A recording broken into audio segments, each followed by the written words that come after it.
Bass fishermen are kind of like hunters. They rely on their tools, and there's really nothing more important in the boat or when you go fishing than your fishing reel. We're talking with Robert Stark. Robert does a lot of repair on fishing reels. And Robert, tell me, just how important is it to keep your reel clean? I mean, isn't that the key? The first thing to make sure that thing's clean before you start the season? It very much is. I mean, one of probably the primary thing is to keep one as clean as you possibly can. I mean, it's not one of those where you have to overdo it and that kind of thing, but you want to keep one, but just basic maintenance. You know, put a little oil on the bearings, a little drop here and there, not a whole lot. It doesn't have to be just crazy clean, but you want it to function well, and that's going to be getting the excess dirt and stuff like that off of it. You know, a lot of guys put them on the deck of the boat when they're going down the road, and even if you don't use that particular reel, it gets a lot of road grime on it. You would be surprised how much that stuff builds up, you know, over time. And that's kind of one of those things that a little bit here, a little bit there, before you know it, you've got it all over it, and it can impact the function of the reel. And you're not talking about 1040 motor oil. You're talking about specific. You know, really, you can use 3-in-1 oil. You can go buy, you know, a dedicated reel oil. A lot of guys will use a gun oil, transmission fluid. You know, something that's got that's really thin. You know, but again, a little bit.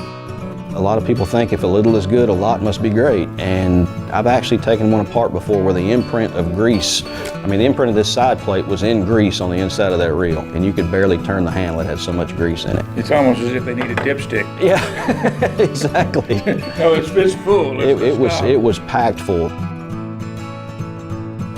Is there a commonality? What is it you see most likely, the most common problem in a reel when it comes through the door? You don't see it as much today as I did even 3 or 4 years ago, but the level wind on the front, you used to see a lot right here. You used to see a lot of that thing hanging up on one side. Again, that goes back to tolerances and then dirt buildup. But you used to see that quite often. You don't see it as much anymore, even on your cheaper reels as you did, like I say, 2, 3, 4, 5 years ago. That was probably the most common. Outside of that, believe it or not, you can take a reel that you think is broken, clean it, disassemble it, run it through the machine, clean it, and that broken reel is all of a sudden fixed. It's just a matter of that grime getting in there. That grease tends to turn to gum, especially on the older ones. You bought a reel that's, even if you've had it for 10 or 15 years, if you haven't used it that often, maybe you've had it sitting in your gun case or whatever, it still may not function like it's supposed to, because that grease turns to a real gummy material and doesn't let the reel function like it's supposed to. We're in an era where, whether people know it or not, they may buy a brand X refrigerator and it may be built by this other company, or same thing with televisions, microwaves, everything else. A lot of the components are all built by one company, shipped to a manufacturer and put them together. Is that happening in reels as well? It is. A lot of times you don't know it, and they hide that store branded reels. They're all made by somebody. This one here you've got in front of us in particular, I don't know the manufacturer of that particular reel. There's some that they're made by Cabela's that Daiwa makes. It just kind of goes from store to store. You're going to see a store branded reel that's actually made, and you can usually recognize that just by the way it's shaped and the handle shape and different things like that. But that doesn't mean they're bad just because they're store branded or that they cut any corners.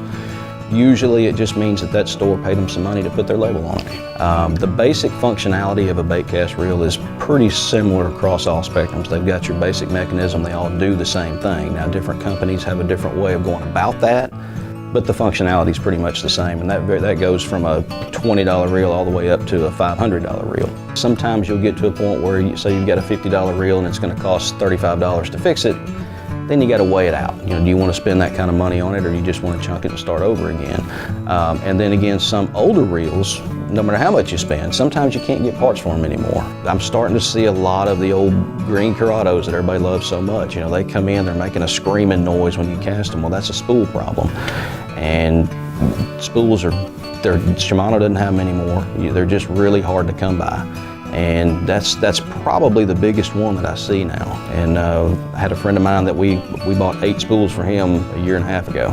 And when I bought them, the guy told me that was it. That's all they had in stock at the time. Now, their manufacturer where they get them from is not making them anymore, because that reel hasn't been in production for 10 years. So once the current stock is gone, you're out of luck, So You may want to pick up some parts at the garage sale. If you see them, definitely get them, you know. And if you see, I tell a lot of guys, if you've got a reel that you really like and you know it's an old one, if you see one somewhere that's broken, snatch it up, because parts that's going to be the key. I mean, you want to keep those parts.